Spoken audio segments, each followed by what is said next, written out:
વર્ષ 2025નું પહેલું ગ્રહણ થવા જઈ રહ્યું છે, જે હોળીના દિવસે એટલે કે પૂનમના દિવસે દેખાશે, જે સંપૂર્ણ ચંદ્રગ્રહણ હશે.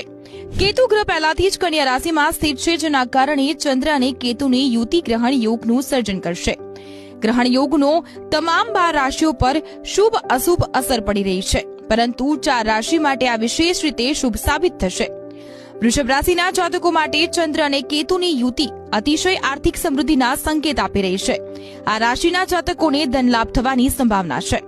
મિથુન રાશિના જાતકો માટે પણ કેતુ અને ચંદ્રની યુતિ લાભદાયી સાબિત થશે. નોકરીની નવી તકો મળશે, કરિયર પ્રગતિ કરશે, વેપારમાં પ્રગતિ થવાની આશા છે.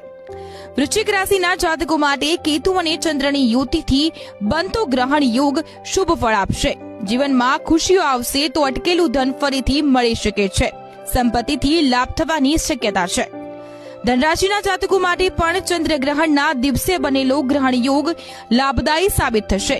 મહેનતનું પૂર્ણ ફળ મળશે. લગ્ન જીવનમાં ખુશીઓ આવશે. પરિવારમાં સારું વાતાવરણ બની રહેશે.